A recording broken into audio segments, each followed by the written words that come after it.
Alright, Shalom. Commençons tout d'abord en donnant tout honneur et toute gloire à notre Seigneur, notre pouvoir, Yahweh, par Hashem, Yahweh Shai, par Hashem, Dash. Double honneur et respect aux apôtres de Green Millstone, établis par notre Seigneur pour guider l'élection de la nation d'Israël et bien sûr Shalom aux élus.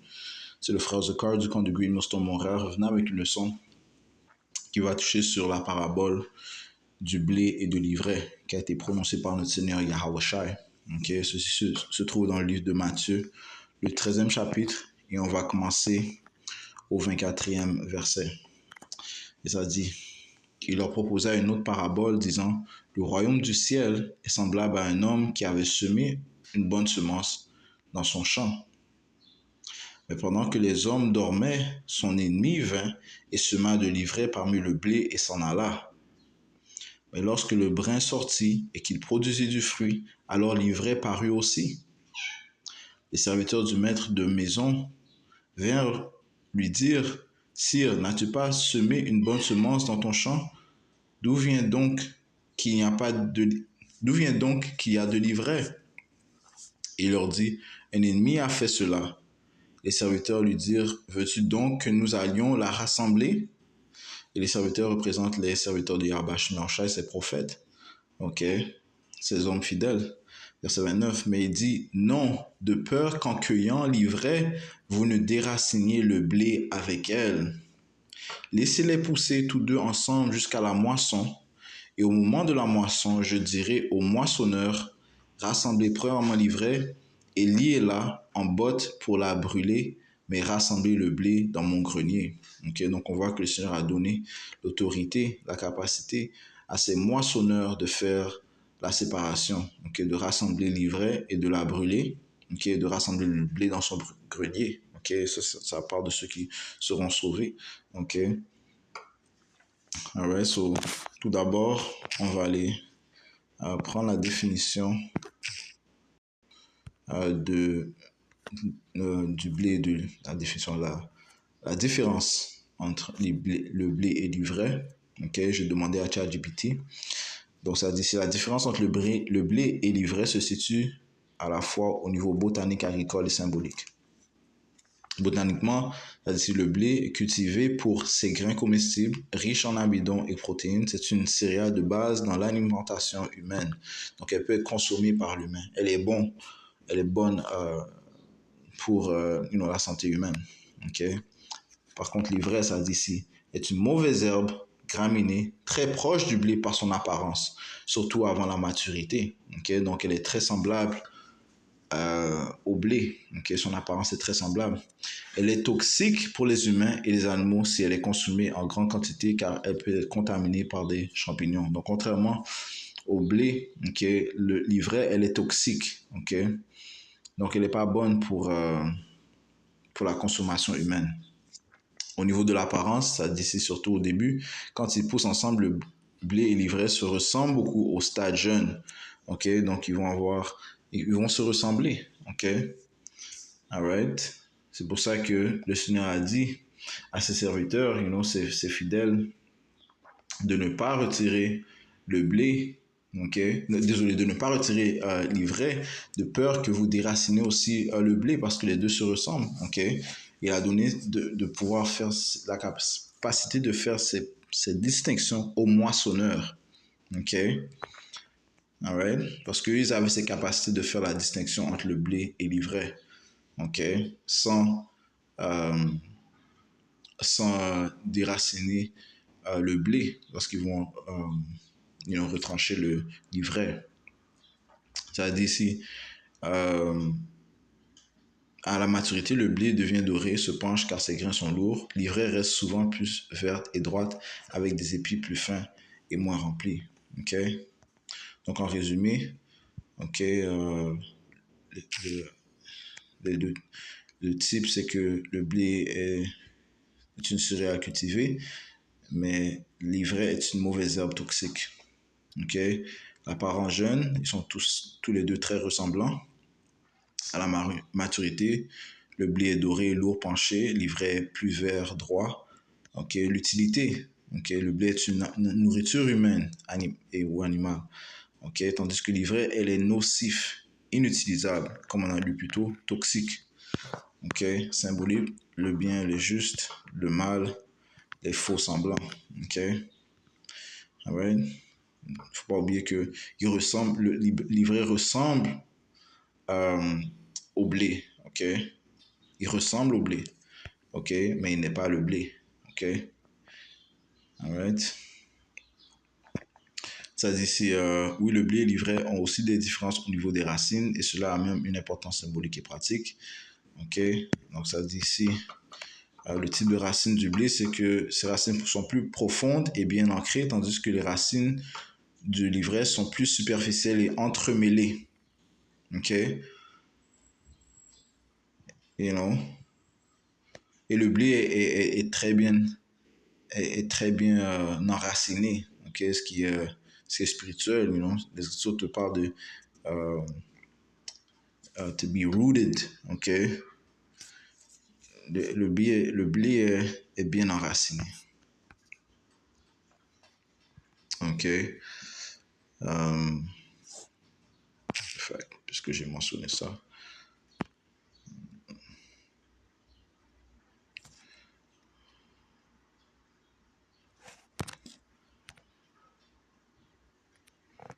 Rooted.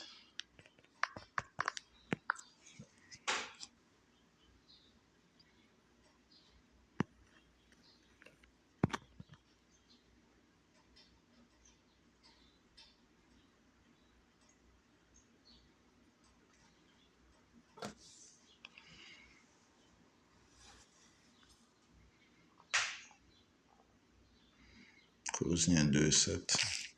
Yeah.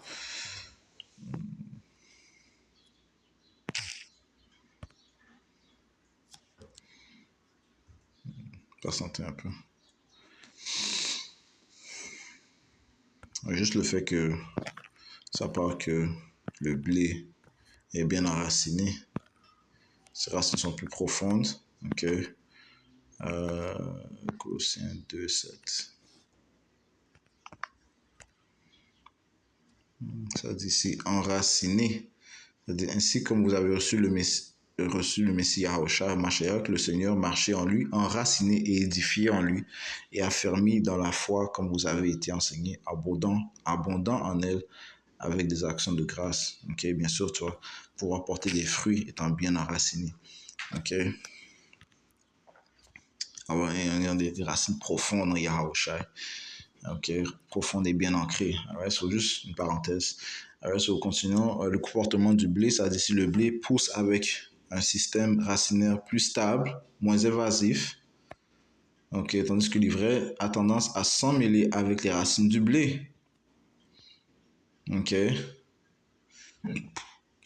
Le blé, pour son difficulté d'arrachage, elle peut être arrachée seule, tandis que l'ivraie, si on arrache l'ivraie trop tôt, on arrache aussi le blé avec elle. Ok. C'est pour ça qu'il faut être très, faut faire preuve de précaution. Ok. De même que le Seigneur a dit à ses serviteurs, non, ok, c'est les moissonneurs qui vont arracher l'ivraie. Ok. Il faut attendre à la moisson, au temps venu. Ok. Ouais, so cette responsabilité a été donnée aux moissonneurs. Non. Ça dit si les racines de l'ivraie s'entrelacent avec celles du blé, ce qui rend leur séparation difficile avant la moisson. C'est pourquoi dans l'agriculture ancienne, même dans la parabole biblique, on attendait la récolte pour les séparer une fois les grains formés. Ok, se retournons à la parabole, Matthieu 13 et verset... je relis verset 28, et il leur dit, un ennemi a fait cela. Ok. Un ennemi a fait cela et les serviteurs lui dirent, veux-tu donc que nous allions la rassembler? Mais il dit non, de peur qu'en cueillant l'ivraie, vous ne déraciniez le blé avec elle. Laissez-les pousser tous deux ensemble jusqu'à la moisson et au moment de la moisson, je dirai au moissonneur, rassemblez premièrement l'ivraie et liez-la en botte pour la brûler, mais rassemblez le blé dans mon grenier. Ok, so on va sauter au verset 34. Yahushua dit tous ces paraboles à la multitude en paraboles et il ne leur parlait pas sans parabole. Ok. Ouais, donc, cette parabole est symbolique. Les paroles du Seigneur étaient symboliques. Ok, spirituelles. Verset 35. Ainsi, afin que puisse être accompli ce qui avait été dit par le prophète disant « J'ouvrirai ma bouche en parabole, je prononcerai des choses qui ont été gardées secrètes depuis la fondation du monde. » Puis Yahushua renvoya la multitude et entra dans la maison et ses disciples vinrent à lui, disant « Explique-nous la parabole de l'ivraie du champ. » Il répondit et leur dit « Celui qui sème la bonne semence est le Fils de l'homme, Yahushua. Yahushua sème la bonne semence. Okay? Le champ est le monde. Okay? La bonne semence, ce sont les enfants du royaume. Okay? Qui sont les enfants du royaume? Les Israélites, commençant par l'élection de la nation d'Israël. Okay? Mais l'ivraie, ce sont les enfants du malin. Mais l'ivraie, ce sont les enfants du malin. Qui est le malin? Esau, Edom. Okay? Job 9:24, la terre a été livrée aux mains du malin. Okay? De méchant. Okay? Durant le temps d'esclavage, même jusqu'à ce jour, Esau, Edom a fait beaucoup d'enfants avec des Israélites, des soi-disant noirs latino-amérindiens, donc avec des femmes israélites. Okay? Il a fait beaucoup d'enfants avec des femmes israélites. Okay? Donc leurs enfants, naturellement, vont paraître comme des soi-disant noirs latino-amérindiens, mais leur lignée retourne quand même à Abraham. Leur lignée retourne quand même à Esau. Okay? J'aurais pu dire Abraham, Isaac et Esau. Okay? Right? Mais Esau n'est pas de la lignée choisie. Okay? Esau est en fait le malin. Okay? Donc ces enfants sont les enfants du malin. Ce sont des Édomites. Okay? Okay? Ce sont des diables. Okay?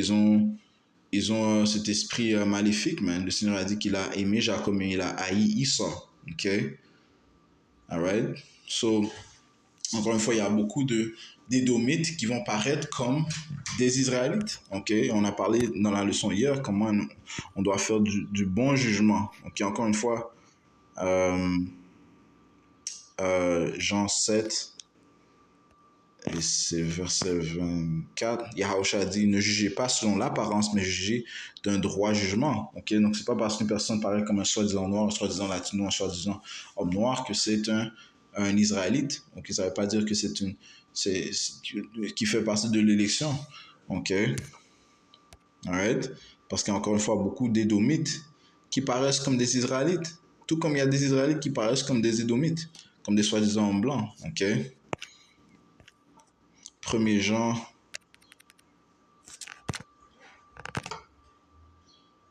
4 et verset 1, bien-aimés, ne croyez pas à tout esprit, mais éprouvez les esprits pour déterminer s'ils sont de Dieu, parce que beaucoup de faux prophètes sont sortis dans le monde. Okay? Et réellement, il y a beaucoup d'imposteurs. Okay? Mais le Seigneur a dit que ce n'est pas au rôle de ses serviteurs, okay, de retirer l'ivraie du champ. Okay? Ça, c'est le rôle des moissonneurs. Okay? De peur que le blé soit déraciné avec en même temps que l'ivraie. Okay? Le blé est précieux dans les yeux de Yahweh Hashem Yahushua. Okay? Le blé représente les enfants du royaume. Okay? Et comme ça dit, l'ivraie va souvent être entremêlé avec le blé. Okay? Sur Matthieu 13 et verset 38, je lis « Le champ et le monde, la bonne semence, ce sont les enfants du royaume, mais l'ivraie, ce sont les enfants du malin. » C'est les Édomites. L'ennemi qu'il a semé est le diable. La moisson est la fin du monde. Et les moissonneurs sont les anges. Donc ces anges, eux, ils ont la capacité de voir qui sert Yahweh, qui fait partie de l'élection, qui est un Israélite, qui est un Édomite. Okay? Ils peuvent voir les différentes nations des gens, qu'importe leur apparence, ils savent quel est ton esprit. Okay? Ils savent si ils connaissent ta lignée. Okay? Ils savent si tu proviens de la bonne lignée ou bien tu proviens de la mauvaise lignée. Encore une fois, le Seigneur fait affaire qu'avec les Israélites. Okay? C'est son peuple choisi. Okay? Pas les autres nations. Le Seigneur ne fait affaire qu'avec les Israélites à qui a été fait les alliances. Okay? Allons dans le livre de Romains 9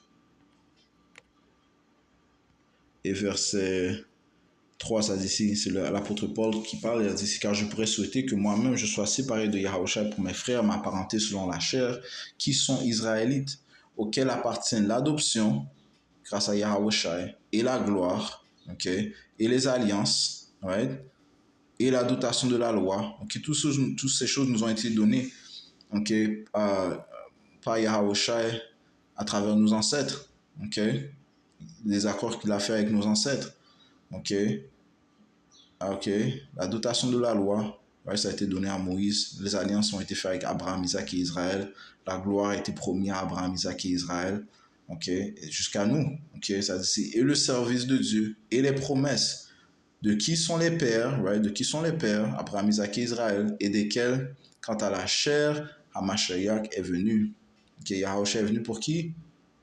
Aux Israélites, Matthieu 1, 21, on l'appellera Yahushua et sauvera son peuple de leurs péchés. Okay? Son peuple sont les Israélites. Quant à la chair, Yahushua est venu, qui est surtout Dieu béni pour toujours. Amen. Okay? C'est notre pouvoir. Yahushua. Okay? Donc, il n'est pas là pour sauver les enfants du malin, man. Okay? Il est là pour sauver les Israélites, sauver spécifiquement l'élection de la nation d'Israël. Okay? So, on a Matthieu 13 et verset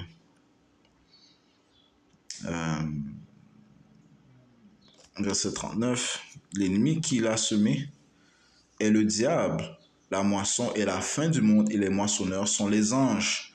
Par conséquent, comme l'ivraie est ramassée et brûlée dans le feu, il en sera ainsi à la fin du monde. Right? Ok? Et c'est les anges qui vont... Bon, ça dit ici, verset 41, le Fils de l'homme enverra ses anges et ils rassembleront de son royaume toutes les choses qui offensent et ceux qui accomplissent l'iniquité. Okay? Donc l'ivraie sera brûlée. Okay? Les imposteurs seront brûlés. Donc les anges vont faire la distinction entre qui est qui. Okay? All right? Verset 42, et ils les jetteront dans une fournaise de feu. Là seront les pleurs et les grincements de dents. Ok? Ok? Allons dans le livre de Apocalypse 14. Et on va commencer au verset 14. Et je regardais, voici un nuage blanc, et sur le nuage, quelqu'un était assis, semblable au Fils de l'homme, Yahushua, ayant sur sa tête une couronne d'or et dans sa main une faucille tranchant, okay, qui est un outil de moisson, un outil d'agriculture. Et un autre ange sortit du temple, criant d'une voix retentissante à celui qui était assis sur le nuage, enfonce ta faucille et moissonne, car le moment est venu pour toi de moissonner, car la récolte de la terre est mûre, right? C'est la fin du monde. Et celui qui était assis sur le nuage enfonça sa faucille sur la terre, et la terre fut moissonnée. Et un autre ange sortit du temple, qui est dans le ciel, lui aussi ayant un faucille lacéré. Et un autre ange sortit de l'autel qui avait pouvoir sur le feu et cria d'un cri retentissant à celui qui avait la faucille lacérée, disant, enfonce ta faucille lacérée et recueille les grappes de la vigne de la terre, car ses raisins sont complètement mûrs. Et l'ange jeta sa faucille sur la terre et récolta la vigne de la terre et la jeta dans le grand pressoir du courroux de Dieu. Ok? Alright? Ok? Pour être écrasé. Ok? Par la fureur du Tout-Puissant. Et le pressoir fut piétiné en dehors de la ville, et du sang sortit du pressoir jusqu'à hauteur des morts, des chevaux, sur l'espèce de 1100 stades. Ouais, il y aura beaucoup de sang, il y aura beaucoup qui vont périr, et beaucoup seront brûlés. Ok? On a le livre de Isaiah qui inclut l'ivraie. Ok? Ok? Isaiah chapitre 66 et verset 15, ça dit ici, car voici le Seigneur, Yahweh Bash Miacha, viendra avec le feu et avec ses chariots comme un tourbillon. Okay? Ces chariots sont les anges qui vont accompagner Yahushua, okay? Pour rendre son courroux avec fureur et sa réprimande avec des flammes de feu. Car par le feu et par son épée, le Seigneur Yahweh Bash Miacha plaidera avec toute chair, et les tués du Seigneur Yahweh Bash Miacha seront en grand nombre. Okay? Les tués seront en grand nombre. Okay? Beaucoup vont périr par le feu et l'épée. Okay? Et le feu est aussi appelé la seconde mort, man. Okay? Un grand nombre de personnes vont périr par le feu, man. Okay? Spécifiquement en Amérique, man. OK? Et même les impies des Israélites vont périr, man. OK? Tous ceux qui ont refusé Yahweh Hashem Yahushai et qui ont pris les manières de l'impie, aussi vont mourir, man. OK? Yahushai a dit ça dans le livre de